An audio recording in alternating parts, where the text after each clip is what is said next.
It's Christmas time again, and that means people are asking questions about Christmas, about the birth of Jesus and the historical accuracy of the narratives. One question that's often asked of me as a professor of New Testament is, do we really know when Jesus was born?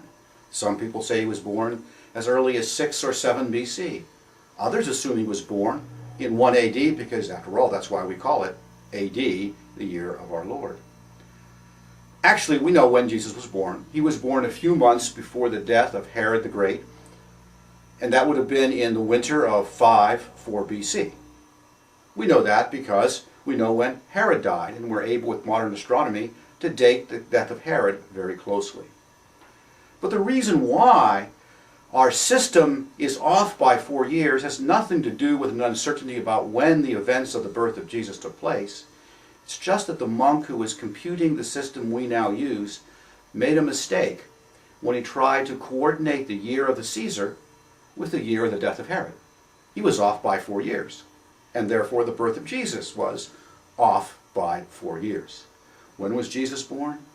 He was born in the months preceding the death of Herod, in the year of 5 into 4 BC.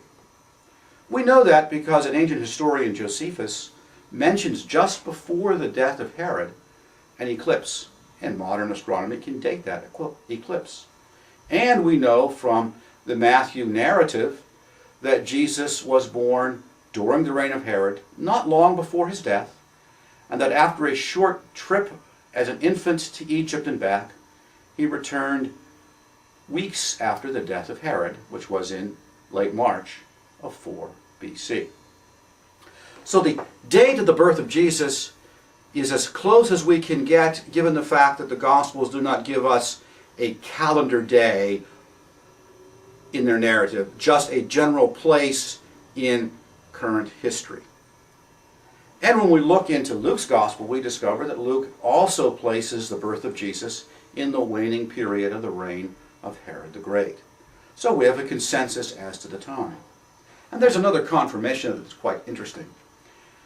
And that's because there is one place in the Gospel accounts where we do have a rather precise dating reference that we can connect to our system of dating. And that's in Luke's Gospel. Luke tells us when John the Baptist begins his ministry. He tells us the year of the Caesar in which it begins.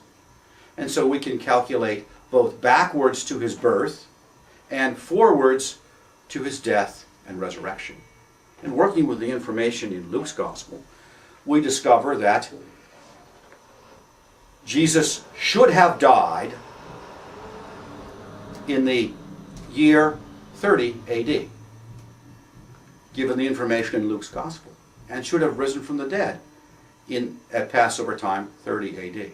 It turns out that modern astronomy confirms that in 30 AD, Passover falls on a Thursday night, just as all the Gospels indicate.